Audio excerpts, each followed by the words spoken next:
Welcome to BARI Banter, where we talk everything bariatric surgery with the people that know it best, the patients. I'm Shannon, and I'm here with my co-hostess with the mostest, Alida. So sit back, relax, and remember, sip, sip, sip. Sup, co-hostess with the mostest. Hello. How you doing? I had a unique experience this week that I'll lead off with. Oh, okay. I know, I got to be a fresh bariatric patient. Oh, okay. Yeah, sounds odd. But I went and saw You had your stomach cut out again? Yeah, I glued it back in, and I just went back to have my first appointment again. Okay. But yeah, it was cool because I went with my ex-wife and she's thinking about having bariatric surgery, and I went up there to support her, and I got to sit there and go through the whole first consult thing again, which was quite good. Like, it was interesting to sit down and just process it differently. Yeah, because she said that. I went and spoke to her the other day, and she said that you actually sat there and took in all the information, was like, oh wow, okay, whereas she was like, yep, cool, where's the line, what do I sign, what do I have to do? And she said that afterwards you guys had a chat, and she was and you explained like that's what you were like the first time, like you'd already decided, and you were like, yep, don't care what you have to say, just tell me what I have to do, where I need to sign, and I'm all yours.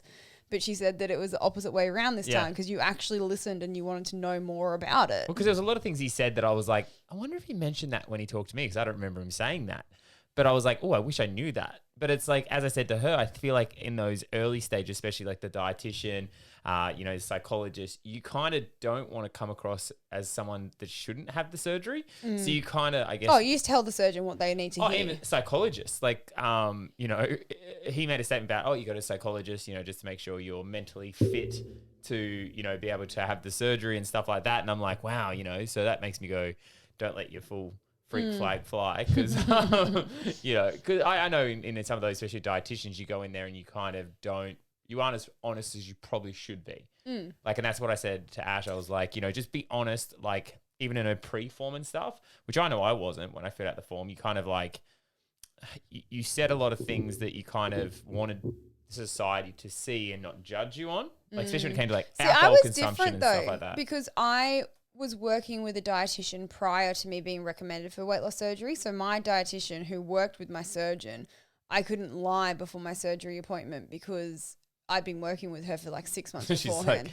So she's like, BS. She's lying to you. So I had to go in, I had to be vulnerable because I had been working with my dietitian for months beforehand. So and even with your psychologist appointment, did you go in and actually open up and talk about 100%. things? That's the first time I've ever cried in a psychology Pre-surgery or post-surgery? Pre-surgery. Oh, wow. And I never realized that my weight was affecting me so much, and I just got in there and I literally sat there and went, I don't know why I'm crying. You're asking me about food. It means a lot to me. Because I know post-surgery, I definitely didn't. Post-surgery. So after surgery, I opened up a lot to the psychologist, probably too much because I was going through like a divorce and different things like that. So I was a blubbering mess. And I'm like, I'm so sorry. This has nothing to do with food, but I just had to get it off my chest. But before surgery, I don't even remember the consults because for me, I think I was just trying to tick the boxes off because I'm like, I just want to have this surgery, I don't want any reason to not have, for them to have a reason for me not to have it kind of thing. So you would kind of just almost push through it. But you realize that your psychologist knew that you were doing that, right? Did they? Yeah. I don't know. They kind of know. Yeah, no. I think they do, but I think for them as much as well. I guess that's where a good psychologist and another psychologist earn their keep because a good psychologist will push into that, I guess, 100%. maybe. Where I think a lot of psychologists and dietitians these days are just out to almost tick the box themselves because they get paid per consult and stuff like that. So, I think that probably comes into play a little bit as well. Well, we have because the psychologists that we work with that are just kind of there are people that you can tell that are just saying what they need to say to get the boxes ticked. I think a lot of people But then there's also people that come into the psychology appointment who are literally vulnerable, and the people who are vulnerable are probably the ones that get through sooner than the ones who just tick the boxes, because it's kind of like they go, you know what, we may need to see you one more time before surgery, but that is going to help you in the long run. By you sitting there and lying to your psychologist and lying to your dietitian beforehand. Not lying, just not elaborating. There's a difference between lying and elaborating. You can sit there and you can kind of give the bare information, or you can elaborate. You know, like I elaborate too much these days Yeah. with everyone. So I said to people, I'm an open book. Ask me a question, I'll tell you way too much information. So then when I got off the toilet, no. Anyway, that's enough poo talk, elaboration on our psychology. You didn't even talk about poo. You just threw that in there. I had about 50 thoughts in my head about poo, so it made me feel like I talked about it a lot. God. But yeah. Well, another failed segue because our guest has absolutely nothing to do with poo. What's a failed segue? Like, I feel like this was a successful one in my book. So we're just going to pretend that Shannon said something about my name, and I'm just going to be like, oh my God, our guest tonight is my twin. She is my name partner. She was sleeved back in 2017 with a start weight of 145 kilos. She had revision surgery back in 2019 to have the bypass, and now she's so content and happy with her own body image and where she's at in life that she doesn't even weigh herself. She's newly engaged and she has a killer name. Please welcome Alida, also known as allaboutAlida_ on Instagram. Hey! Hi guys, how are you? Oh my God, look at me. I'm a leader and I'm good at segues. Oh, way to brag. See, in my head, I thought we'd be talking about something completely different. And I was like, oh, I know how exactly I'm going to segue into this. And then Shannon just like started talking about something completely different. And I was like, yeah, okay, now I've got no idea how to segue. Oh, look, it's fine. Poo talk is always there for me. I feel like as a bariatric patient, you have to be fine talking about poo. I feel like it's always a good segue. You can't, like, it's very easy to segue from poo to anything. I also feel that anybody who's listening to episode 54 of Bari Banter has also realised that we are shocking at segues and would also be a little bit disappointed if we actually did a segue that worked. Yeah. Like, I'm just impressed that I even know what the terminology segue means, to be honest. Yeah, let me just Google that. Isn't segue the thing that you ride on?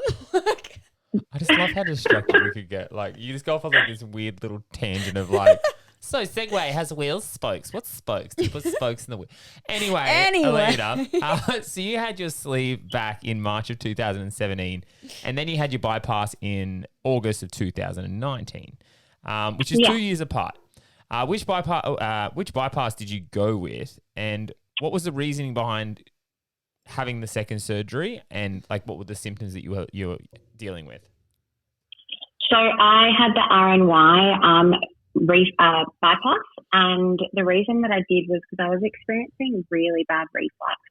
So I got reflux from day one, and as everyone knows, that's quite common. You're on the medication for it, but mine just didn't go away. And it got to the point where I was limiting my food and drink intake to make sure that things like alcohol and caffeine weren't affecting it. But I was on a max dose of all the medication, and I just ignored it, which I usually do when it comes to my health symptoms, because if you ignore it long enough, surely it's going to go away, right? Yeah, that's it. You wake up one morning and it'll just be gone.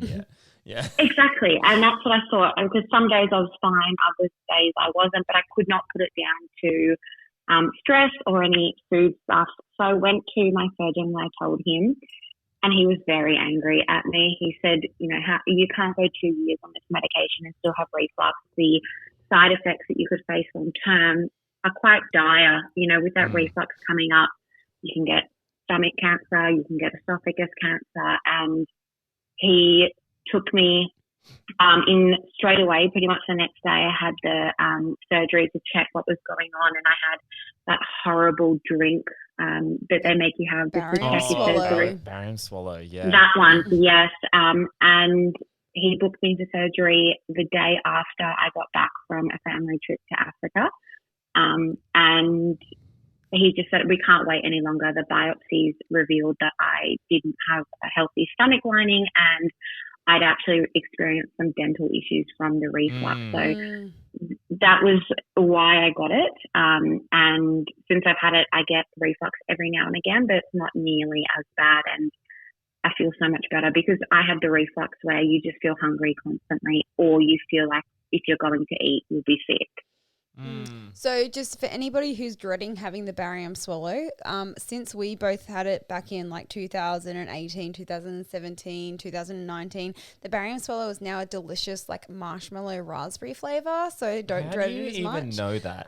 Do you just go to like barium swallow bars or something. Like, So it's not the disgusting. sample the new taste. Because I used to, yeah, that's my job. I'm a secret shopper for barium swallow contrast swallows.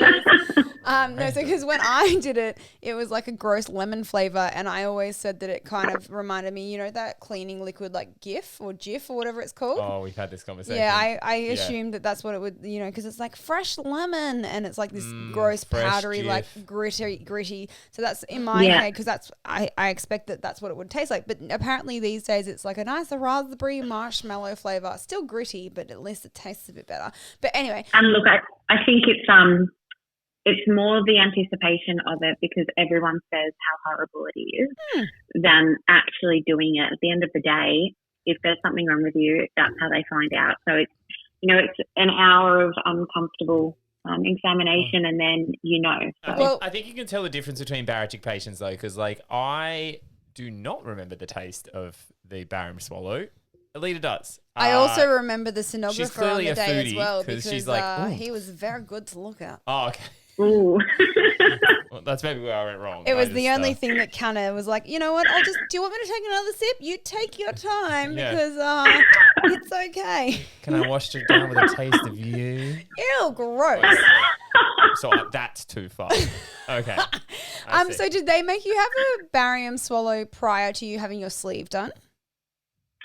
No, I didn't have a barium swallow prior to my sleeve or post my sleeve. My surgeon said that leaks and stuff like that, which are, you know, we know are a risk that are really rare, generally don't happen when you're in hospital post sleeve.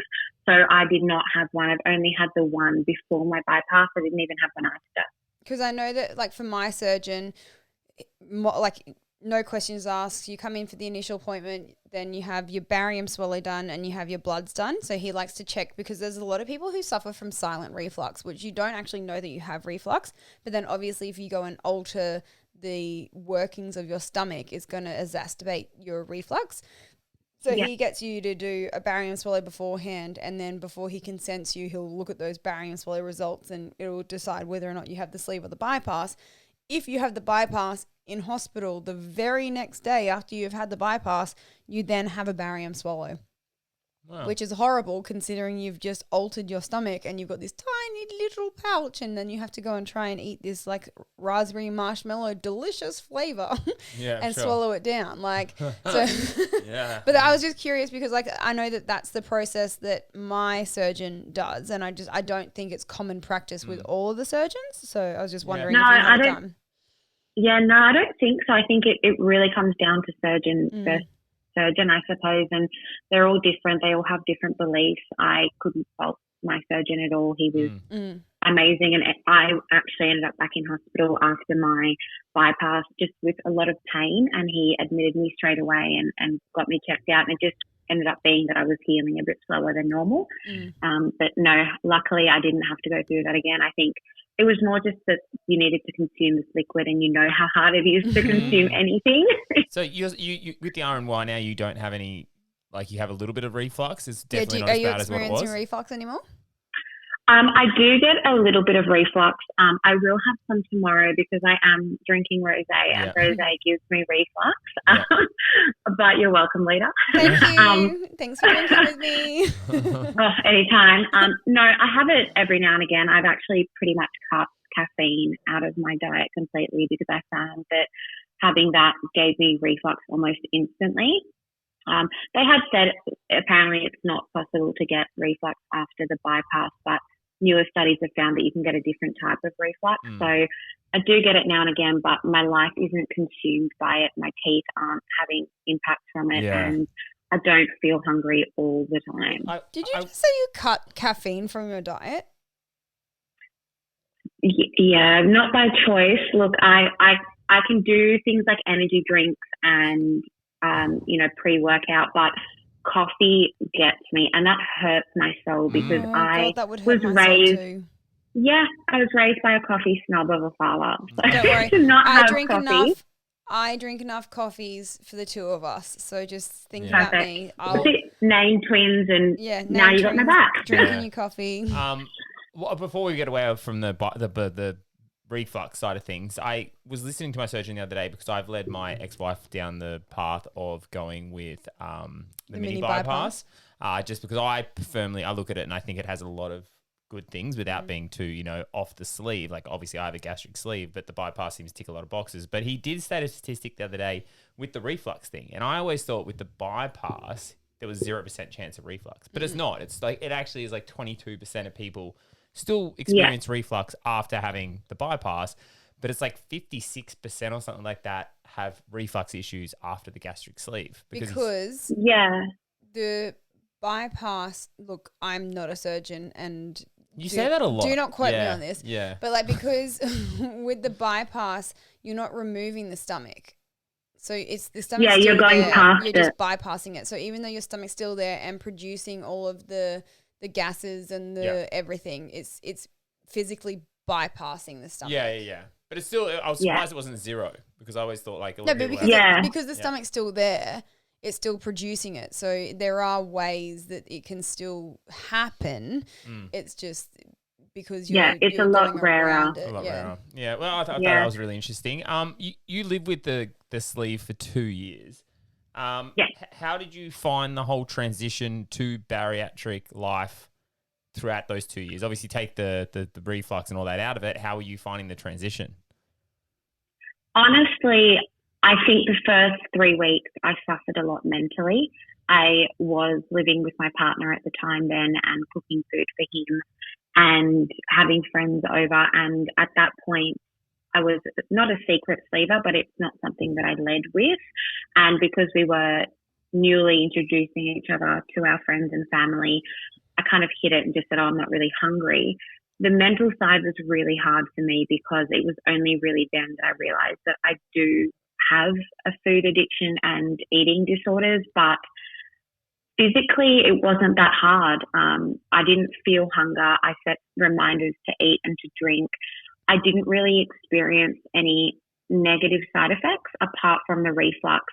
For the first 3 months, I couldn't eat eggs. I struggled with plain water. But other than that, I was smooth sailing. Every food that I tried, I could handle. I had minimum dumping. And if I was dumping, it was because I was stupid and I had 2 scoops of ice cream or something that I knew that would impact me. Yeah. So in that first year, did you find, apart from the surgery, did you change a lot of things within your life? Like, were you exercising more than usual? Were you, implementing other habits into your life in that first year that you didn't have prior to surgery?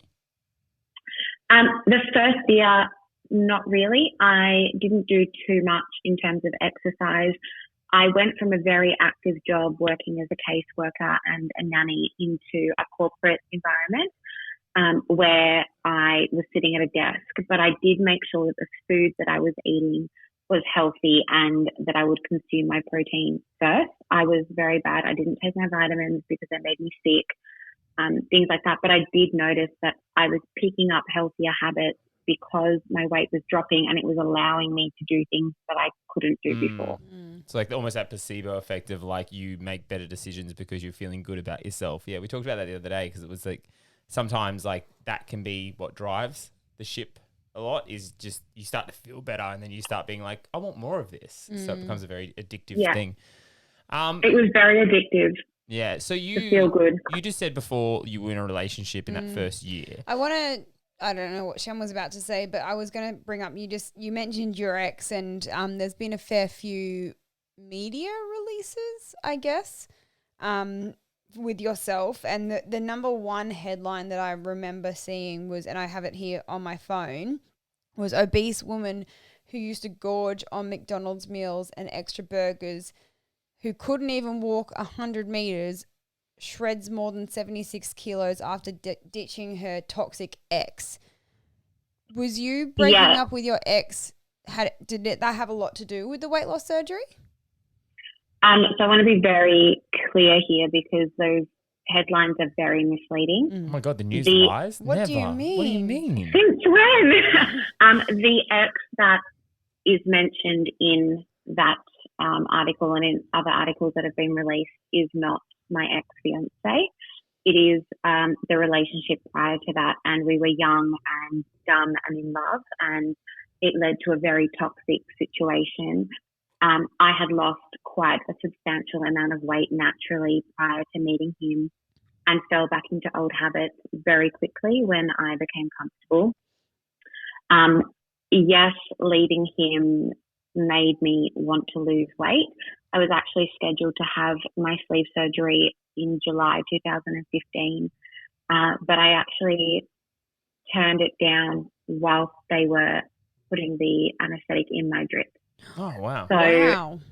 a lot of that had to do with the fact that I wasn't ready. I was still so young and I was only doing it because my parents were pushing me to. And when I left him, I realised that I was in a place that I gave him everything that I had, and in that I lost myself. So I also knew that if I wanted a love that I deserved, it's going to be harder as a bigger person. And it is so horrible to say that, but it's true in society that people sometimes cannot look past the skin that you've got. Yeah. So that wasn't my most recent relationship. It was the first one that I had when I was, 20 years old. So in 2015, how old would have you been when you first would have went through that surgery?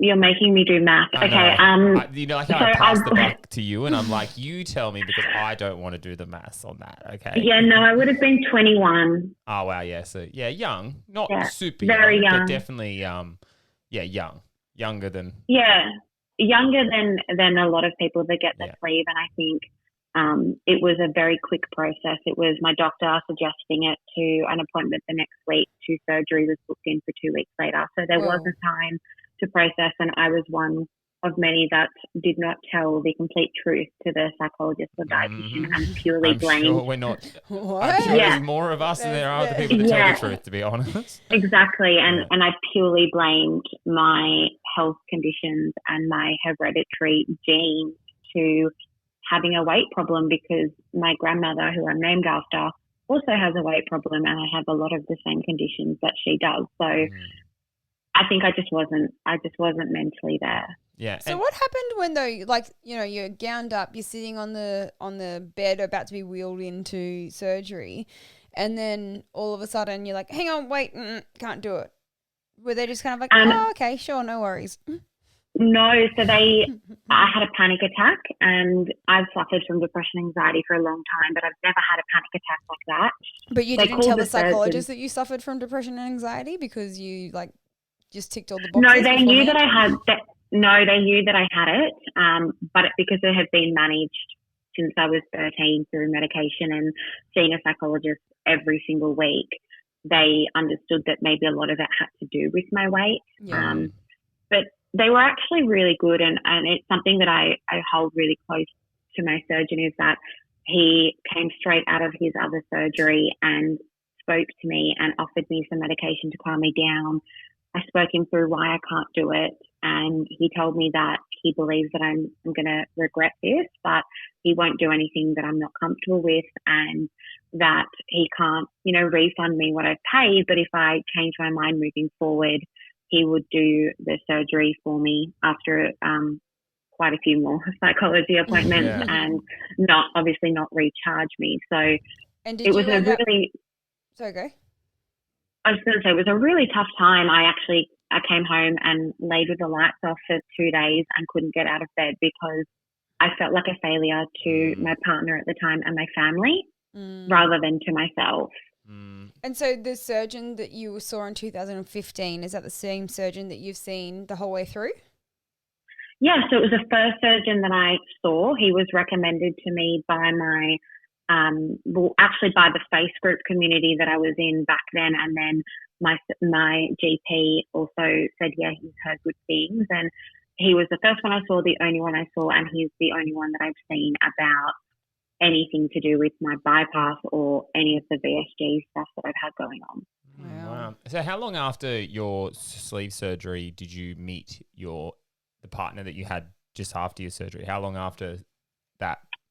So I actually met him beforehand. So I met him in June 2016, I'd say now, and I had the sleeve surgery in March 2017. So when I met him, I was the biggest that I was, and I lost 40 kilos by myself I mean, I had Duromine, but I put the right practices in place. I was, walking 20,000 steps a day, eating correctly, drinking my water.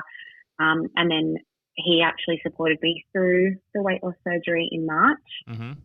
And then, so you ended up splitting up with him. How long after your surgery did you end what was an engagement? When did you end the engagement? So I ended the engagement in April 2019. So that was after 3 of the 4 of my skin removals and after my sleeve surgery. It was one of the hardest things I've ever done, but it was something that had to be done for me and for him. But we remained friends for quite a substantial amount of time after that, to the point where he actually looked after me after my last skin removal, which was in 2020. Wow. So was it, you just got to that point where you realized you were more making it work than it was meant to be? Like, is it kind of a situation like that? It wasn't a situation like that.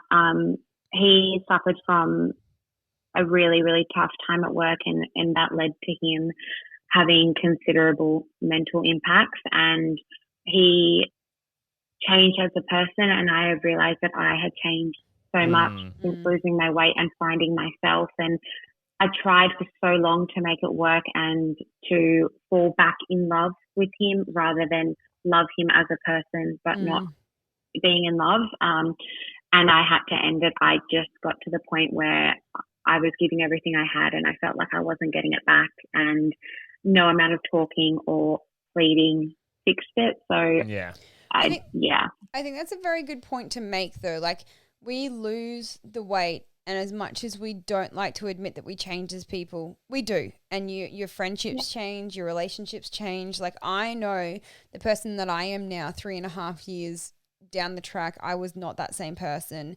And I know that at that time when I had surgery, I had a partner and we'd been together for like 3.5 years. And when we ended up separating, he said to me, it was because you lost the weight and you became too good for me, sort of thing. And it's not the fact that I became too good for him. It was just the fact that I realized that I didn't have to deal with a partner that was essentially cheating on me anymore. And I learnt my self-worth and I learnt where I wanted to be. And I think in me losing the weight, I learnt what I deserved, which is a really horrible thing to say, because we should always know what we deserve, and we should. But the reality of it is that you like Alida was saying before, you really, like, especially I think females do a lot more than males. You do really, like, being, unfortunately in society these days, being a bigger woman for some reason puts you in a category of you need to almost sacrifice to have a partner, which is sad, but it seems to be a common thing that comes up, so. Yeah, absolutely. And I think, Lida's right in saying you kind of learn what you deserve, and it's not that the relationship that you're in isn't what you deserve. My biggest thing, and what I tell myself daily, is I haven't changed. I've grown. And that is so important. And I wouldn't change the 3 years that I was with my ex for anything in the world, because I went from a very toxic relationship to being with someone who treated me with respect, and I learned what love was. And it didn't work out, but I wouldn't have changed that, and I never would. And I still hope the absolute best for him, because he isn't a bad person. He just isn't my person. And I say that and then Brett rolls on him. I say the exact same thing about my ex-partner as well too, because, like, yes, his methods of a relationship when I was with him wasn't what I wanted, but it didn't necessarily mean that it's not what somebody else wants. And it's nothing against him. Like, my parents will still say as well, like, he was a good person. It's just that he wasn't a good person for me.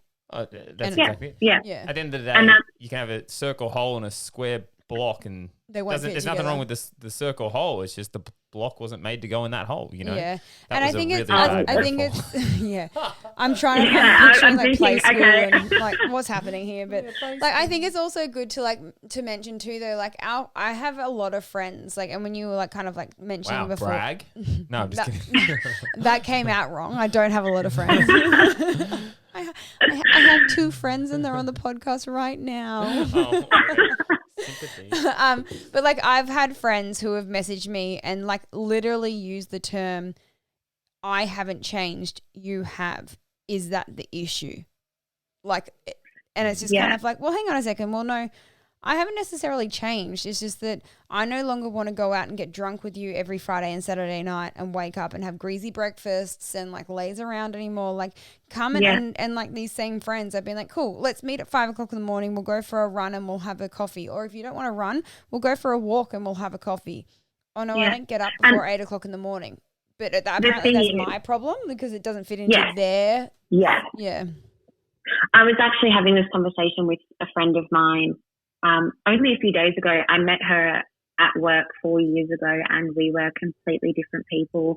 I had just had my sleeve. I was so insecure. She was, she just wasn't where she is now. She's now so successful. But I said to her, I said, it's not that we can't be friends or that, people drift away. It's just that sometimes in life, the people that you are with no longer align to where you're going or where you want to be. And that's okay. And it's okay to say, I really respect you and I love you, but you're no longer on the path that I see myself going down. And because I need to back myself, this is no longer a friendship that I can continue on because it's going to take me down a path that I don't want to be on. And if you back yourself enough and they respect themselves enough, they would understand that. It's not that you've changed, it's just that they no longer align to what you need in your life. Very mature way to talk about it and, and to look at it, I think, too, as well. So I've actually got a really interesting question for you. Before surgery, what would you say was your worst habit that led you to gaining the weight? And how have you dealt with this habit post-surgery? My worst habit was that I used food as a vice. I love and adore my parents to the extreme, but I had a very rocky relationship with my mum, and I felt as though the one thing that she couldn't control was what I put in my mouth. It was also how she would apologize if she said something, if she would give me food or she'd buy me a treat. And I would take that to the extremes. It wouldn't just be, oh, let's have a more unhealthy meal. It would be, okay, I've had an unhealthy meal. I got enough to feed 3. I'll eat that. And then because I've already done that today, this week is a write-off. Yeah. And I think that's something that a lot of weight loss patients have gone through, and something that a lot of them don't realize is actually considered or can be considered an eating disorder. And now I guess when I was first sleeved, I just didn't touch it, but then I got back into that binge cycle. But after my bypass and after going from running 15 Ks a day and not eating nearly enough to the balance, it is the balance. I will eat whatever I want to eat, but I make sure that I only buy a little bit of it and I don't keep it in the house. And when I'm full, instead of sitting there with other people whilst they're still eating, I actually get up and I'll put my plate away, or I'll put the leftovers away, or throw it in the bin if it's really unhealthy, because otherwise I'll sit there, I'll wait till I can eat another bite, and I'll keep doing that. So that's kind of how I manage it now. And I'm definitely not perfect. I still have the days where I eat really unhealthy, or all I want to do is snack on carbs.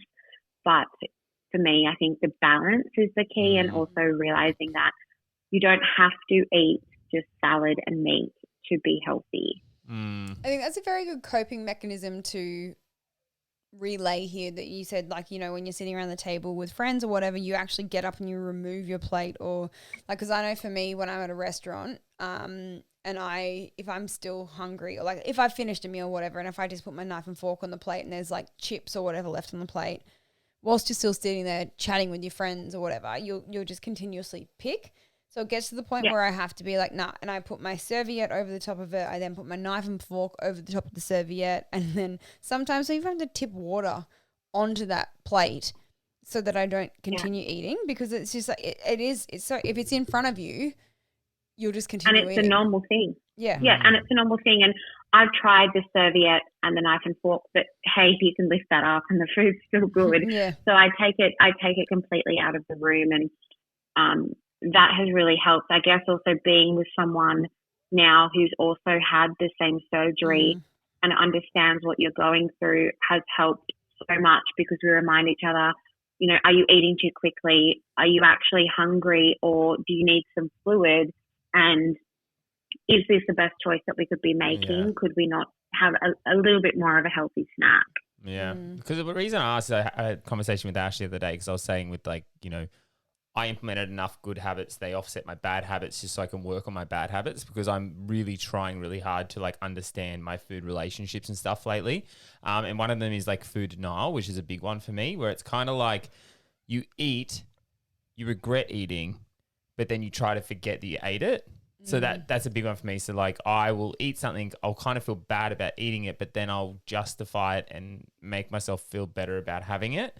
So that's been my latest one that I've been really trying to work on, because it's like that denial is something that's, because it's taken me, like, that's obviously a very ingrained habit, where it's, you know, I've done it for a very long time, and I've got very good at telling myself the things that I want to hear that I know will make me feel better about doing it. Yeah, but I don't want to throw you under the bus here, but I'm going to throw you under the bus.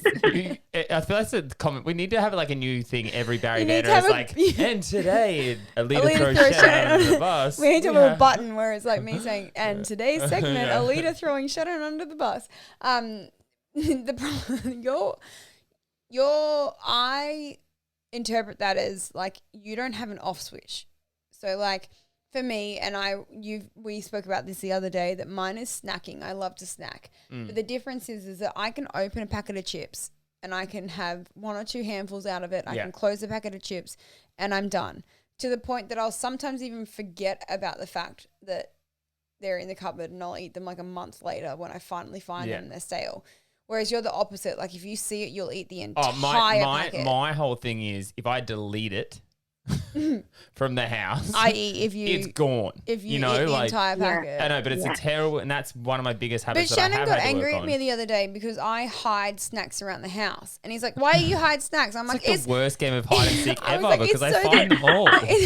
It's so that I can literally hide the snacks around the house so that I can have 1 or 2 mouthfuls and know that when I want to come back to it in 3 or 4 days' time, it's still there. Like, I bought a packet of cheese and bacon balls the other day, and I hid them at the back of the cupboard, which isn't a hiding spot anymore, because Shannon knows that that's a hiding spot. Soon you're going to come to our house and you'll find, like, little dirt patches in the backyard from where Shannon's, like, been digging up the backyard. I just want this game to change from, like, cheese and bacon balls and, like, lollies, and that's the kind of what I was saying the other day is, but, like, I want it to be like, can't you just make it like delicious home cooked? Mate, I put chicken and coleslaw in the cupboard, in the fridge. I haven't even done that. And it lasts for 3 weeks. You must hide that better than you hide the rest. I hide it in plain sight. That's the problem. There it is. No, like, literally today. So I bought a packet of cheese and bacon balls a week ago, right? And I hid them, and Shannon's clearly been holding off on them. He found them a couple of days ago. All good. He opened them. He had a few handfuls out of them. I knew that today going to work, I was like, sweet, I've got at least half a packet of cheese and bacon balls. Message Shannon being like, hey, I'm at the petrol station, walk across the road, I'm going to go take you to the car. He walks up and gives me a hug, and I goes, you've been eating cheese and bacon balls. And I knew that when I came home this afternoon that I would only have maybe 1 or 2 handfuls left out of the entire packet. So I poured myself a glass of wine this afternoon, and I sat on the vacant block of land and I binged the last part of the cheese and bacon balls, because I was like, these were my snacks and he's eaten 3/4 of the bag. I've got to eat the rest of them. I have some very ingrained habits. Okay. That's yeah. Yeah. And I think we all do. We all have habits that are different to other people. I think the one thing that really helped is that I took all of our, not unhealthy, I don't like calling food unhealthy, but our more calorie dense and nutrient sometimes food. You're sometimes food. I actually put it in a tub in the garage. And now living in Melbourne, you would know that it can be very cold. The garage is on the other side of the house and it's not heated. It's also where I keep all of the alcohol, because we've got a fridge in there. So unless I truly want it that much, my lazy person does not get up from underneath my heated blanket and disturb my sleeping cat to go and get a packet of chips. And if I really want something, and if I really feel like it, like I've been craving shapes for the last week, I went and got the little packets, you know, the individual wrapped ones, and it's perfect because that's all you really need, because I don't know if you've seen how many calories in a box of shapes, but a whole day of food, and they are spider food, so they go through. So that's what I do. But I don't limit anymore, because I feel like once a food becomes a bad food in your mind, when you cave to having that, or when you decide that you deserve that or you want that, you binge on it because it's something you shouldn't be doing. So you're like, oh, I'm only going to do it once, so I might as well have something in excess of that. Yeah. Like I've got the multitude. Like I'm pretty sure if you labelled every habit that every bariatric patient has, I probably have it. Not going to lie. Because like I grew up in a family that was very poor. We didn't have a lot of food. We grew up with the mentality of snatch and grab. If you don't get it first, you don't get it at all. So like these little things, you know, you did something good, you got McDonald's. Like I love my mum, but it's also like the way I was brought up, and like unfortunately with like not having a lot of food, and we used to get food from Salvation Army and stuff like that, like it became a very luxurious, rewarding thing. So for me, unfortunately, you know, I just rewarded myself too much, and those habits have ingrained so deeply. So, but I also have to point out as well that you've got the mentality as well, which is what you were just saying, that you offset your bad habits. Yeah. Because today you had to drop your truck off to get fixed, and you ran 14 Ks home. Yeah, like but nobody in their right mind would run 14 Ks home. I think it's one of those things. I think as well, I don't think that there's anyone like Shannon.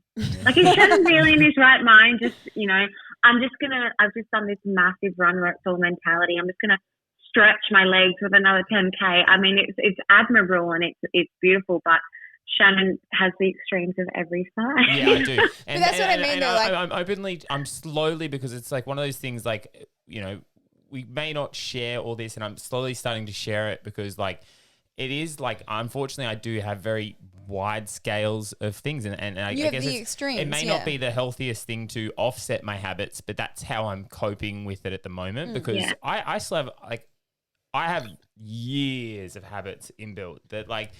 Yeah. No surgery is going to wipe that. Like, so no, and I think like I'm making a lot of efforts, and like a lot of habits that I previously did have before surgery that I have kind of eliminated. That's only the easy ones. Like that's the easy ones. Like now I'm 4 years down the track, and I'm dealing with the harder ones, the ones that are really ingrained in there, and I'm unfortunately having to offset those. But I also enjoy it. But everybody's going to have to offset them at some point. Yeah.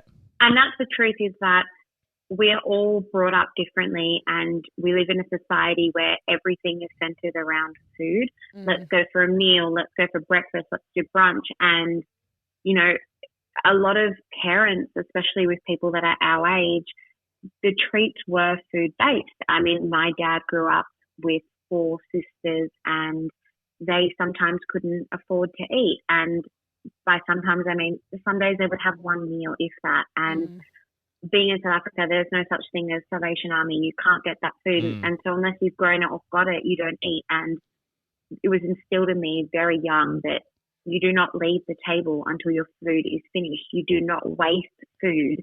And that is a habit that I still hold quite closely. I don't like to waste food. I don't like food going off. But it's that balance of, yes, I know I'm wasting food, and I know that that isn't really sustainable, but otherwise, I'm going to keep eating it. I can't eat a whole pizza. I'll have 2 slices and I'm satisfied. But if I keep it in there, I will keep eating it because I don't want to waste it. But it's not serving my health. I used to get that, starving kids in Africa. I like that you said that you have 2 pieces of pizza and you're satisfied. You're not full, because I think that's the difference we need to learn between satisfaction and fullness, because fullness is almost like you've put it too far, whereas satisfaction is like you're good. You're happy. You're not to the point where you're going to vomit.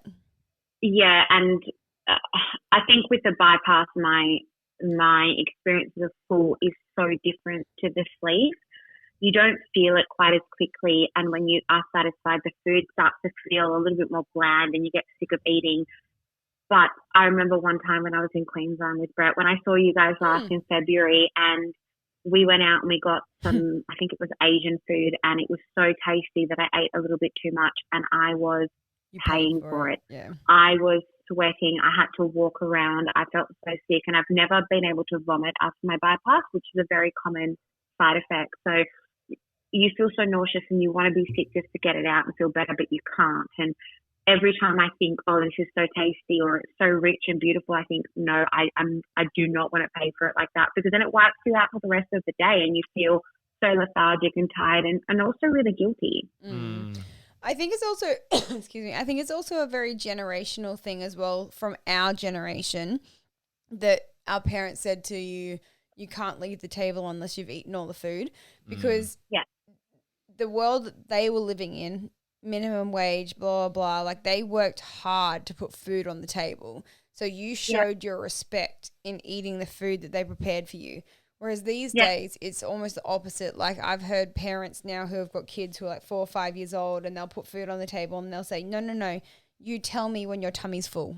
And when your tummy's full, you don't eat anymore, which is a complete like 360 to where we were, because my mum used to always, and the starving kids in Africa, they're starving kids in Africa, blah, blah. But it's just because like our parents were uneducated in what portion size was, but they were also very much like, they had to worry about minimum wage and putting food on the table. And all I that think sort also of thing. with a lot of our parents came from a position where maybe food wasn't so easy to come by either. So like them putting food on the plate and feeding you was probably their way of being like, this is something I didn't have as a kid.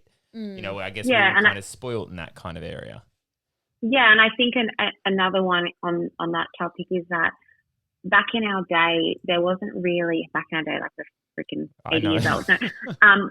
When we were young, I mean, I don't know if it's the same for everyone, but for me, certainly, it was whatever is put on your plate, you eat, whether you enjoy it or not. 100%. And it forced you to have both a really positive and negative mindset with food. I didn't really like certain vegetables growing up, and I don't like them now. It wasn't me being picky, it's just my taste palette. And if they were on there, I would have to eat them. And I vividly remember one day my dad said, you will not leave that table till you eat your squash. And I ate it and I was gagging and I was like, this is horrible, Dad. I hate this. And he goes, you won't leave. And I decided to eat it first because I thought I'll just save the best for last. And it turned out that they were underripe, and so they were very bitter. And when he ate them, he realized. And it's just how we grew up. Whereas now it's like parents are very much like, okay, you don't have to like fish. You don't have to like broccoli. You can have your own taste. We won't give you that. As long as you've tried it. If you don't enjoy it, that's okay. But just make sure that you eat the foods that you do enjoy until you're satisfied. Yeah. Are you talking about squashes in like the little orange, yellow things? Yeah. Not squashes in okay. Yeah, because that definitely comes down to the way that you cook them. Look, it's a very South African dish because it grows there really easily and it's very, very cheap. But I've not touched them since. I can't. Like, I've got PTSD because it honestly felt like I was chewing on a lemon rind that had been soaking in vinegar. Like, it was just... No. Yeah, and I still remind him to this day. I'm the same with baby corn. So, you got a weird thing about baby corn. Yeah, no, can't play with that. I've got some baby corn downstairs ready to be cooked up. So I'll send it to you. Sean will be around tomorrow to eat it. So let's talk a little bit about your like body dysmorphia. Have you had much body dysmorphia throughout this process? Yeah, and funnily enough, the body dysmorphia that I had, and that I still do have day to day, was its worst when I was my smallest. I have never dropped below 68 kilos, and I think that weight is not really how you measure your healthiness and if you're in a good place. But this time last year, maybe a couple of months back from that, when we were in winter, I was a size 6 to 8. I was running 15, 20 Ks a day, plus doing a 2-hour workout, eating 1,200 calories, and I was tiny. But I still remember taking photos and thinking, there's that bulge there, there's that bulge there. I'm not small. I've got so much to lose. And I look back over the photos now. They pop up in my memories all the time, and I think I looked sick. I genuinely looked like I needed help. You know, my hair wouldn't grow. My skin was horrendous. I couldn't get my period. But I thought that I just had so much more that I had to lose. And as soon as I ate when I was bloated, I would beat myself up. I would then not eat. And this is, 3 years post the surgery. And I got to the smallest I was weighing myself every single morning. But when I looked in the mirror, all I saw was someone that had 20 or 30 kilos on top of what they actually weighed. And I still do get that way. Today I was in my backyard tanning because it's a beautiful day in Sydney, and I put my bikini on and I felt the same way. And I actually had to spend 10 minutes just rubbing my body with lotion and reminding myself that it's beautiful how it is and that it's gotten me exactly where I want to be. My hair has grown, my skin is flourishing, I'm back to having a regular cycle. You know, everything is so much better. My health has increased tenfold. But yeah, I think it's something that I definitely have experienced. I've been diagnosed with it by professionals as well. Well, do you think that, because when we met, like when we were in Melbourne 2019 for the Melbourne Christmas party, you would have been at one of your lowest weights then. Do you think that a lot of what you were thinking in your head had to do with the diet culture and like where you had to have been and what you should be looking like and all that sort of thing? Like, I was thinking the same thing, but like I want to extend on that question. Do you think a lot of like you at your lightest weight was led by how people, I guess, complimented you at that point in time as well?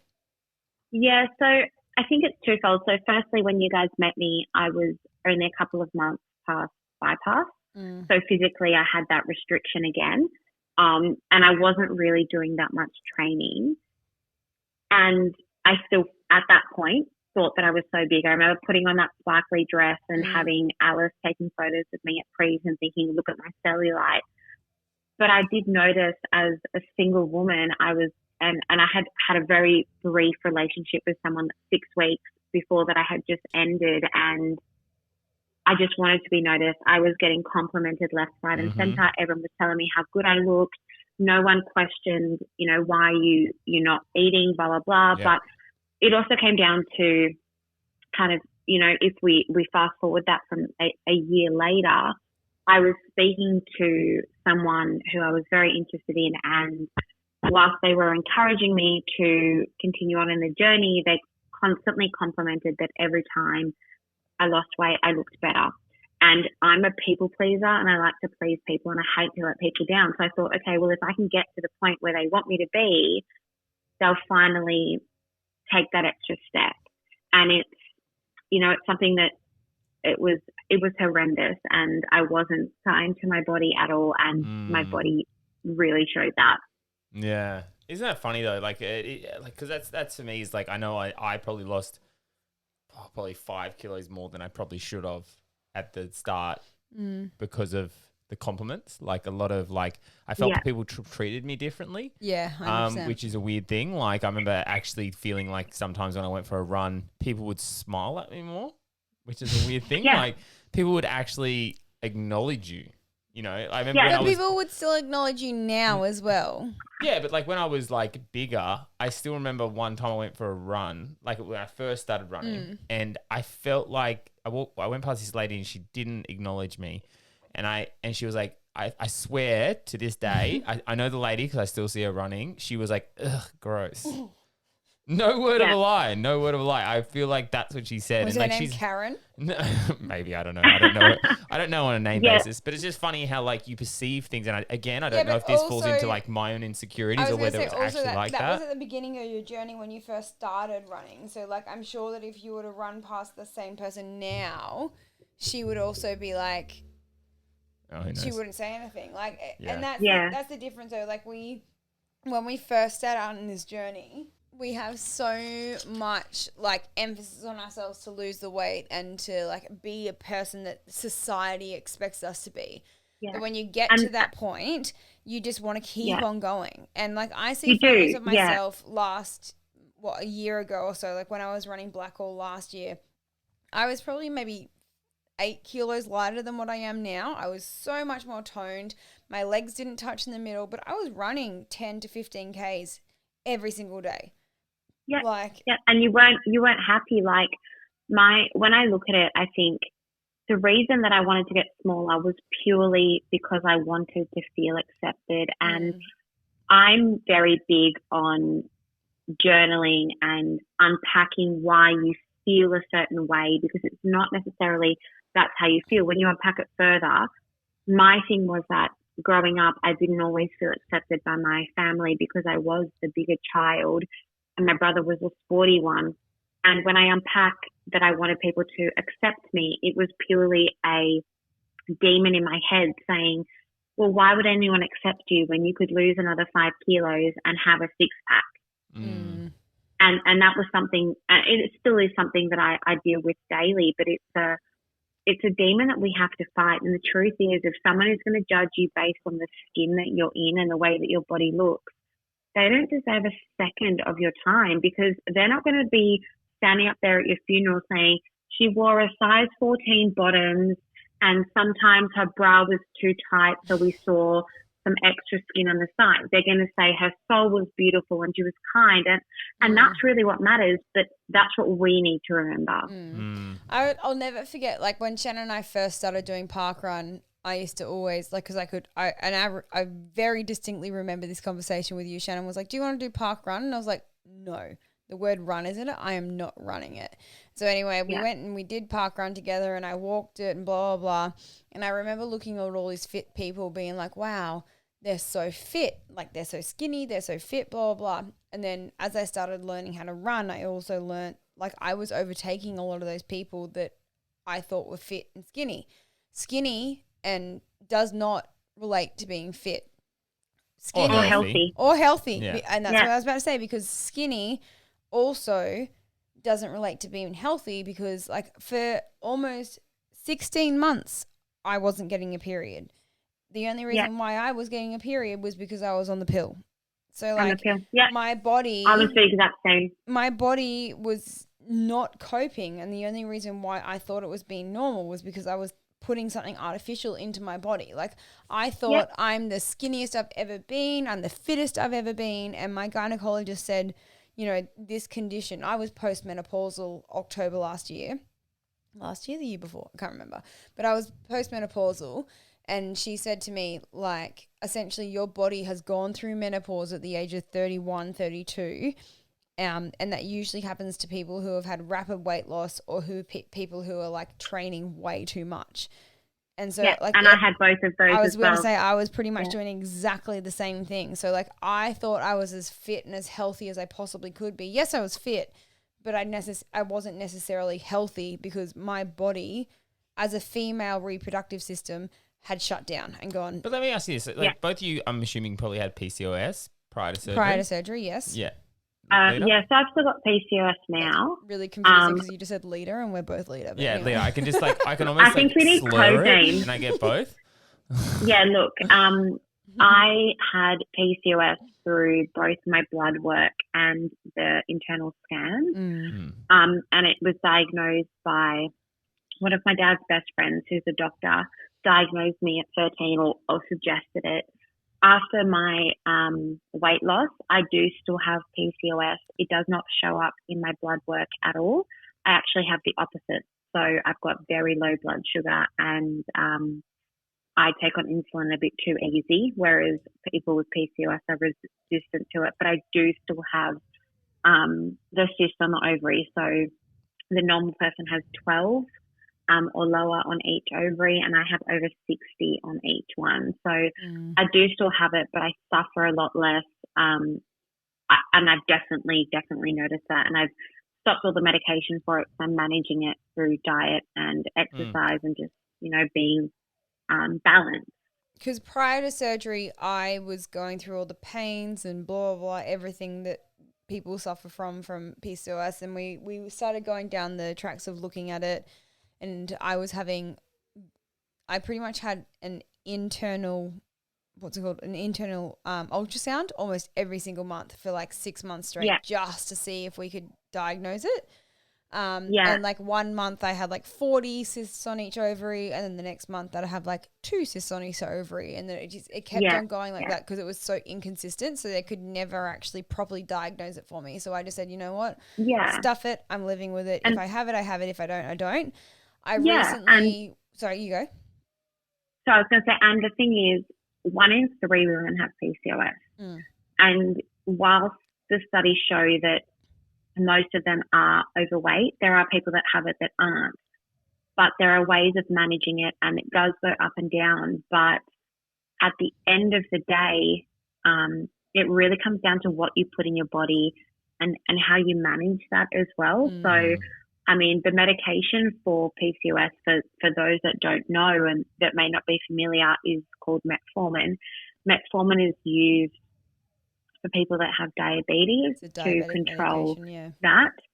So it's you know, usually part and parcel when you're overweight and you've got diabetes. As a woman, you've got PCOS, but it's also something that is hereditary, and it doesn't always stop fertility. It doesn't always impact your weight, but it's something that is very prevalent in the community, especially in the weight loss community. And a lot of people have the sleeve because, like myself, with my first partner, the one we spoke about with the articles, we were trying to get pregnant, but I wasn't ovulating, and I went and saw a specialist, and she told me that I'd need to lose 20% of my body weight before she could put me on Clomid, which is a tablet that helps you ovulate and release an egg, because that's what's really common with PCOS, is that you don't release that egg, and your body gets ready to, and your period is so erratic. Like sometimes I would have it for 10 days and then I'd be fine, and then 21 days later I would have it for another 20 days. Whereas now that I'm, you know, a lot more sensible with what I put in my body and what I do, I've got an outside of normal cycle for most, but it's to the point. Like it's a longer cycle, but it's, you know, on the same pattern. Yeah. It's funny because when I went and had scans for my gallbladder, my doctor ordered scans for my whole like torso. And so I had to have the internal ultrasound, blah, blah, blah. And so she said, because I said, oh, I've used to suffer from PCOS. And she said, well, I can tell you right now that your ovaries are perfect. You do not suffer from that anymore. When I went and saw my gynecologist at the end of last year, she told me I was postmenopausal because my body has gone through so much weight loss and I'm doing endurance exercise, blah, blah, blah. So my body was like effed essentially. So we've been working to get myself back to where it needs to be. And we've just literally, as of like yesterday, because I had the phone conversation yesterday, we've been given the all clear and it's all good. And I am now going to start the equivalent of Clomid. It's a different drug, but it's essentially the same thing. Yeah. It's going to make me ovulate every single month to make sure that we have that window of opportunity. But there's and I think a lot of people have weight loss surgery to fall pregnant, but they also don't understand that there's this whole side of things that can affect it and make you go the other way. Like losing weight is not going to make you fertile. And I've been on the same journey of just trying to figure out, am I actually ovulating? Because obviously being in a relationship now and being engaged, kids are something that we want in the future. And it's easier to find out now if I'm actually ovulating or not. And whilst all the tests that you can do at home can signify if you're ovulating or not, it only shows if you're having the surge. If your hormones are leading you up to that, it doesn't show if you've actually done it. And, you know, the only real ways you can see that is through a blood test and an ultrasound. And it's something that I'm going through now and that I'm pretty open with, because I'm not getting any younger and neither is Brett. Like it's something that, you know, we want in our future, but it's, you know, the amount of people that I've seen in the community that have had children after weight loss, it's beautiful. It's just, you know, it's very inspiring. Very. Definitely. So social media, you know, that old chestnut, it's kind of something we use to form a community, find our tribe. How have you found it? Look, I found it amazing and I found it not so amazing. As someone that tries to be positive, I will start with the amazing. I have met people like yourselves who I consider dear friends, and I've met my fiance over social media, which and you met your who? Insane. My fiance. And I've also met 3 of my bridesmaids from social media and 3 of the best friends that I've ever had. And I've met a community of people that, whilst we've all had weight loss surgery or something similar, we've formed a bond from that and then grown a friendship out of that. I've also experienced a lot of negativity and hurt from social media, and I feel as though when we put our lives on the line in social media, it kind of comes as part of the parcel. But as someone who grew their following mainly from online articles, it's been a really hard journey. I've faced a lot of hate and a lot of judgment, and it's not been fun for me. It's been a really, really hard time, or times, because it's happened a few times, but I wouldn't change it for the world. I've met people that I know that I'll grow old with, and a soon-to-be husband that is going to be the father of my children and be with me forever. But, you know, it's so important for people to remember that what I share or what anyone shares on social media is a highlight reel of their life, and it's something that is so very edited. We can go and we can record a story 10 or 15 times over until it's exactly how we want it, in the lighting that we want, in the filter that we want, the wording that we want. And, you know, I joined this community to find people that I can connect with. And unfortunately, given the times that we're in now with the pandemic, there's been so much negativity, and there's been so many people accusing me of doing things that I haven't done, or saying that I'm a person that I'm definitely not. It's been tough, and I guess it's really important that anyone that's listening or watching this realizes that what I choose to share is only what I want you guys to know. It's 2%, if that, of my life. There's so much more that you guys don't know. There's mental health conditions and physical health conditions and things outside of what I share that I don't tell you guys, because I don't want to be someone that's posting negative stuff. I feel as though we all just need to remember that we can be whoever we want to be behind a screen on a phone. But when you send someone something, or when you say something to someone or about someone, who you're speaking about or who you're messaging is a real person. Yeah. They have feelings and emotions on the other end, and you don't know what they're going through. You don't know their circumstances. And for me especially, we all know, for people that have followed along my journey, that I've had quite a few controversies pop up over the past few years, is that I don't want to throw any person under the bus. I don't want to, give anyone light when they're being negative, but just remember that what we share is a highlight reel, and that it really impacts someone when they read that stuff and when that stuff is said about them, because it doesn't just affect them for a day, like it can impact their mental health long term. I think there's going to be some people that sit there, I guess, and say, like, you put that out there, like you put your life out there to share. Do you feel like social media and I guess like the social network, like, and the influencer status and stuff like that deserves a place within the bariatric community? Absolutely. I feel like it does deserve a place, because for me personally, 80% of my friendship group are from the bariatric community. Yeah. And it started with just them understanding when I feel sick or when I can't eat, or, when things aren't working, and you form the friendship through that initial bond. And it does deserve that light and stuff. Absolutely. But you sharing your life on social media, yes, that is your choice. And yes, there will be people that you clash heads with and you don't connect with, or people that maybe you did connect with very much so, but then your path no longer aligns with them. But them choosing to share what they're going through doesn't give you the right to publicly hurt them or shame them.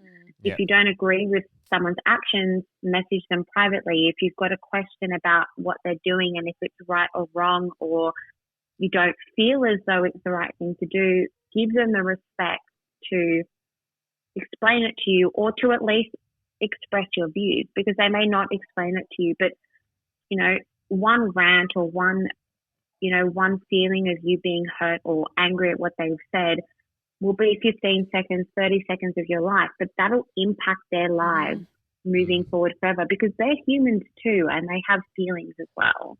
Yeah, so like I'm on both sides of that, because like I do really get what you're saying with the whole, you know, you're a person, you have feelings, words have value. I do really get that. But I'm also an advocate for someone who I've said before to people, where I feel like we should be able to, almost with the bariatric community, because I know numbers play a big part of our whole life. And, you know, whether it's, you know, this person's lost 60 kilos, I'm jealous of that person because they lost 60 kilos. I feel like in the bariatric community, we should almost be able to configure it so, i.e. follower numbers don't show, you know, and things like that, because I think that what leads a lot of this, because I look at the bariatric community and Instagram community as an amazing tool, but it is unfortunately a place where insecurities can show through. It can emphasize on some insecurities. It can make people feel really bad about themselves. It can raise issues for people because they're not getting likes on their photos where this person is. So for me, I feel like, you know, likes shouldn't show, followers shouldn't show. In a perfect world, these things wouldn't show, because I feel like as much as it is a good tool, it can also be a very negative tool for some people. And it could also highlight issues within their own personality sometimes that can really, you know, affect some people in that way as well. Look, and absolutely, I think that's so true. You wouldn't walk up to someone on the street and say, I have 17 friends that are my close friends, and I've got 400 people that are acquaintances. And that's the truth. And I've said it before and I'll say it again. I don't have a huge following on Instagram, but the following that I do have is mainly people that have had the VSG, or people that have followed me from my newspaper articles or my articles in magazines. But what is printed there is firstly heavily edited, not really your choice, and also what you kind of choose to share. And the thing about that is, you don't know me, you follow my social media, and if you did know me, or if you did know the other person, you would know who they truly are. But the thing is, you know what they want you to know. Yeah. And they may slip up. We're humans. We slip up. We make mistakes. We'll post stuff, or we'll have stories that will offend people or will hurt people. And yes, obviously we feel bad about that, but we're humans. We make those mistakes, and we learn, and we live, and we grow, and we go on different paths. And that's what it is. It's, you know, it's a highlight reel of your life. And if you don't like what you're saying, you just do it over again until you feel as though people will be fine with it. It's almost like there needs to be another, like an Instagram, but for the bariatric community though, because like I get what you're saying, and I totally do. I get with the, you know, it's a highlight reel, but it's also like, is that what we want within the bariatric community as this tool, if you know what I mean? Like, because I 100% agree. I share a highlight reel. I did that for a very long time. And then I saw that people were building grudges towards that highlight reel. People were developing almost hatreds towards that highlight reel. Absolutely. And I feel like it would be more vital to somehow, and I guess that's why like I don't really participate in Instagram as much as I used to. I used to be daily, like loved it. Like that was my whole community thing. Where I feel like now with the podcast, I can get that accurate, you know, my bad habits. I can verbalize these truths and give people that some people will sit there and be like, oh, I knew it, you know what I mean? Like, and or whatever it is, like it gives a more accurate representation or an accurate view of a person. Because unfortunately, I could look at some people and I could look at like an athlete and be like, oh my God, I'm so jealous of him because of his highlight reel. Yeah. No, absolutely. And I agree. Like, I think that there should be a platform that isn't about how many followers you have and what you post and getting content out there, that whether it is paid for or whatever. But at the same time, you know, we all have bad habits. We all have bad days. And while someone like you, Shannon, posts all of the positives, you know, that doesn't mean that your life is always positive. I try my best to show my raw moments. A couple of days ago, I shared a video of myself tearing up, bawling my eyes out about selling my wedding dress. And I only received love from that. And I know from that love, there would be a small percentage of people that are pleasuring in my pain. But the reason that I show that is because for me, that was very important to show you that I'm not always positive. My life isn't always great. Yes, I've just gotten engaged. Yes, I love my life. But healing is not linear. Healing is not always self-care. It's not always something that is beautiful. Healing is painful, and it requires you to unpick parts of your life that you have compartmentalized for so long. And that's why I posted it, because I've held on to this dress for over 2 years, and I finally decided that it needs to go. And that hurt me because I still hold that so special to me. And we need to sometimes show that we aren't just a robot that is posting happy stuff. Yeah, humanize it, absolutely. And it's not about how many people reach out to you. It's not about how many likes you've got. It's not about your followers. It's about the fact that our first point of connection was that we were at the point in our lives where we decided we had to have some sort of weight loss surgery to continue our life as we want it. And that's a great way to look at it too. But I also want to play devil's advocate to a little bit, like where it's kind of like, you know, unfortunately in the Instagram world, it does lose that though. Like it does lose. Everyone starts losing. I mean, I've been attacked by people within the bariatric community for stuff that I'm like, what the, you know, like because it was all based on not me or not them. It was based on, i.e., maybe a number, or like, you know, because I have a certain amount of follow. You know what I mean? Like it does lose that whole interaction side of things. It based goes on from the numbers. being about the bariatric and like, journey how much traction can I get off this? How much, you know, interactions can I get off this? Sponsorships can I get from this? Because unfortunately, we all come from kind of a world of, you know, we may not have been popular at school. We may not have had all these friends at school. And then it plays into that part of our mentality of like, oh, look, I have all these friends. Like it makes me feel really good about myself. You know what I mean? Like, and unfortunately, that is part of it. It's funny that you mentioned that, because like I haven't been posting as much as what I used to post. Like I think since Shannon and I announced that we were a couple, I think I've probably posted maybe like 12 posts. So that's like since February, I might have posted like 1 or 2 posts a month rather than 1 post a day. And I constantly get messages from people who clearly care about me, being like, are you okay? Like, blah, blah, blah. And then like people recently have been like checking in on my fertility journey and blah, blah, blah. And like, I haven't been posting stories. Like if I don't post a story every couple of days, people are like just reaching out to be like, if you're okay, guys, I'm okay. Yeah. I'm just choosing like if I'm 100% choosing honest, real life. 100%. And if I'm being 100% honest with anybody listening to this episode right now, I'm not okay. Like, and Shannon knows this now, so this is no like massive news to him, but I am like treading above water at the moment because of everything that I've taken on, and I am dealing with it. But for me to be okay, I have to take a step back from social media. I'm still here for everybody. I'm still me, but I have to choose my day-to-day. And at the moment, my day-to-day is not posting happy, fun photos on Instagram. Like, it's just not what I'm doing at the moment. And realistically, it's just what I have to do. Yeah, and look, I'm the exact same.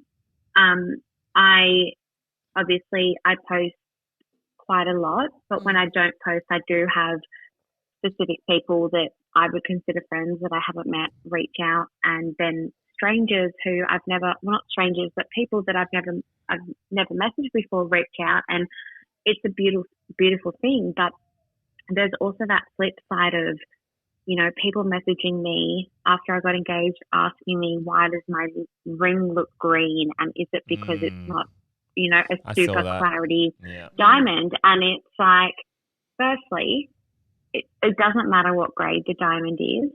It's the fact that I'm marrying my best friend. Yeah. Secondly, I had a green jumper on, so it's going to look green. And thirdly, what is it going to benefit you to know about my diamond? And if I don't post a lot, it may not just be because I'm not okay. It's because I'm living my real life, not the life that I portray to you. And you know, I think about this often, and it's such a weird thing to think. But I think about just strapping a GoPro to myself for live 48 streaming the hours, whole thing. and wouldn't it be amazing? Literally, so that people could understand that. You know, when I gave up my wedding dress, I broke down. After the proposal, it took me 10 minutes to say yes to Brett because I was broken. Like, I was just, whoa. Yeah. And it's a lot, like, there's so much out there that we don't share. And, you know, the people that check in on you are the people that genuinely care, but they're also sometimes the people that care for the wrong reasons. And it's hard to have to make that, you know, distinguished part of it. Like, it's just, but it's I think tough. also those people who they're checking in on, like for me personally, I know people checking on me and I'll try and respond to everybody and I will give everybody an honest answer. But like, for instance, if somebody checks in on me because they're like, oh, I haven't seen you on your stories in the last couple of days, is everything okay? I'll be like, yep, cool, everything's okay. But like, for instance, if like Alida, like you were to check on me, you'd be like, are you okay? I'll be like, hang on, well, you know what? I'm just taking a bit of downtime. You know what I mean? Like, people have to respect your boundaries, and people have to respect that you are okay, but your okay doesn't necessarily mean that you're going to share it with the entire world. Yeah. Absolutely. And I think the one thing is, in the community, the only thing we've got in common is that we've all had BSG. Or if you haven't had BSG, you're embarking on a weight loss journey without surgery. That's it. It does not mean that we are going to gel as friends. It doesn't mean that our personalities are going to spark and we're going to be friends. Just because we both have the same surgery, it doesn't necessarily mean that we spark as friends. And that's okay. Like, I'm always happy to help you, listen out, do whatever I need to.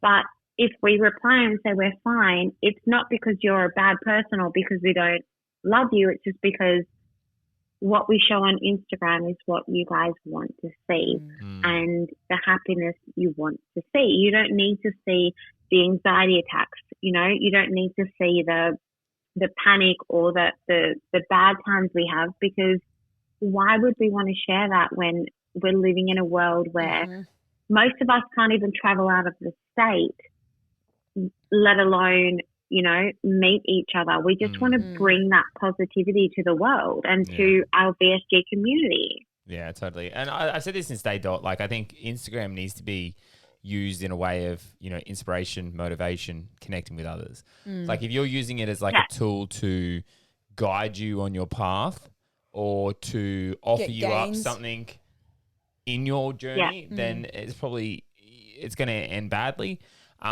You know, I guess to sum up with kind of social media side of things, how do you view, you know, obviously there is a lot of negativity out there on social media. There is people getting around who I guess aren't dealing, who are dealing like almost not realizing the actions that they are taking and having effects on people. How do you view that? Like, how do you see that side of Instagram? If you asked me this 6 months ago, I would have said that I cry and I hate myself and I think, what can I do better? But now I've got no problems with reaching out to them privately, and especially if someone says something about me personally that doesn't know me or hasn't questioned what I've done, is that I will message them privately if I feel the need to. And I'll talk it out with them. I'm someone that is so open on my socials. I always have been.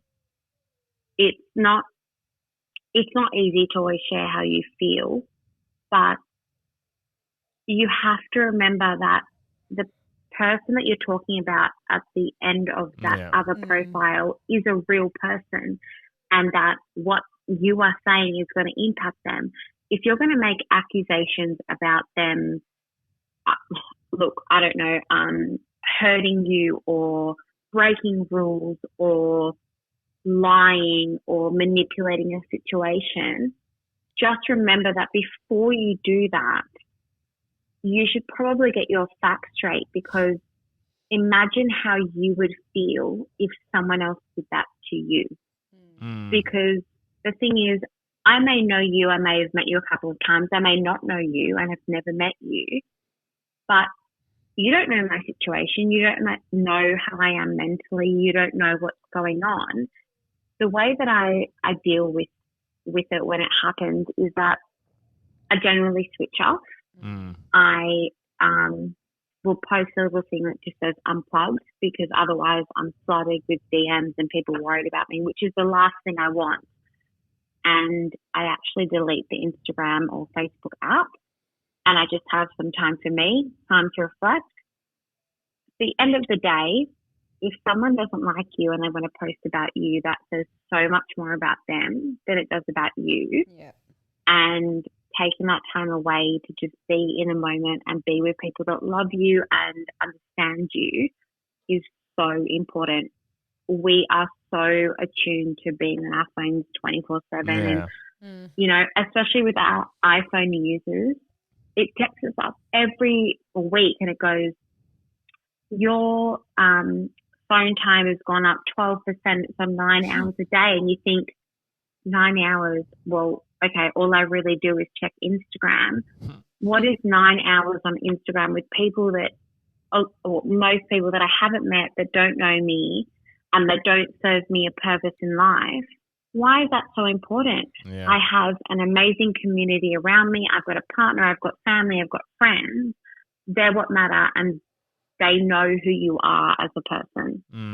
Yeah, I think you're 100% right. And it's unfortunately with social media these days, it does take on a false reality. And I think sometimes we lose vision of that, where we almost perceive our life on social media as real life when it isn't. But you know? it also there's such an emphasis on social media and our real life these days. Like, if you don't have a social media presence, like, who are you? Blah, blah, blah. Like, that's not the way that we feel, but like, it's just the way that society is pushing us now. Like, everything is Facebook, Instagram, YouTube. But who are we? Who are we on social media? We are you get the to choose highlight who you are. reel. 100%. Exactly. You get to choose it. Even if it's like some people, like I've seen people out there before, and they almost portray the opposite of a highlight reel. You know, they will portray, you know, the Poor disaster me. reel, the poor, you know, like the you know, and the train that wreck. isn't really, and that may not be their reality. No, but they play into it. You know, at the end of the day, people are, people want interaction. That's all it comes down to these days, really. Regardless of the interaction, though, you've got some pretty exciting things on the cards coming up.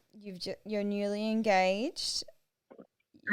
You are. There's that massive big ring. We haven't actually told people about the size and the cut and when we're getting married. That's all to come. And we won't pry. It's happened.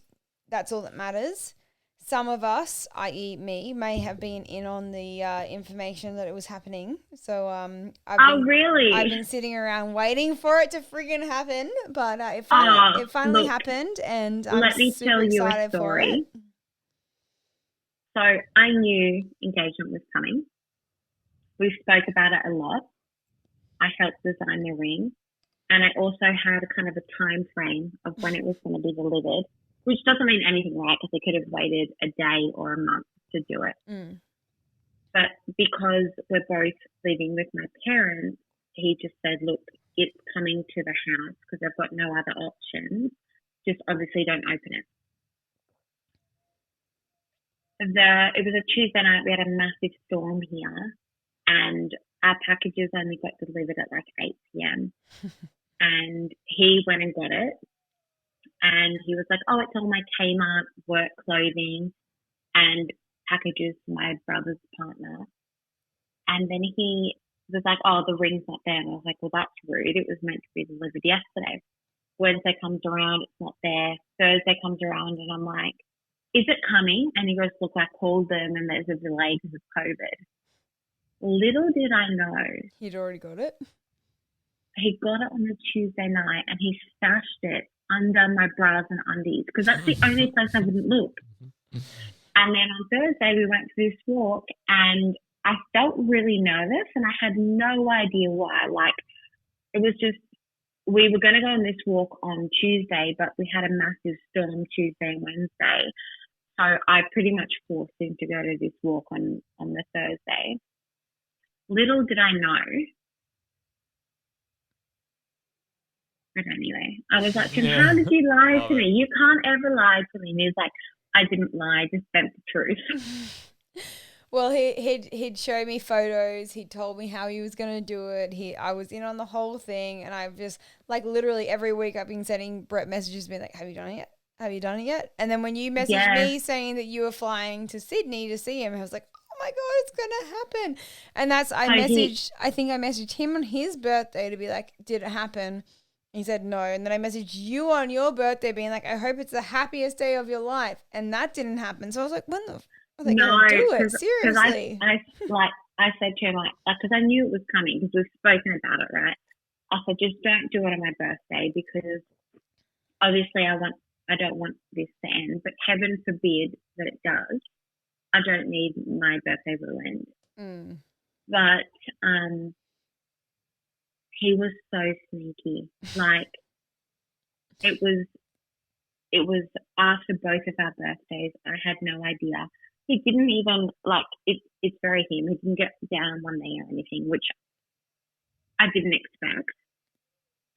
But when it happened, I was in such shock for 5 minutes that I was bawling my eyes out, like ugly crying, but I was laughing, like hysterically laughing for 5 minutes before I could say yes. Wow. Well, obviously, apart from the engagement, what's next for you, Alida? What's on the cards for Alida?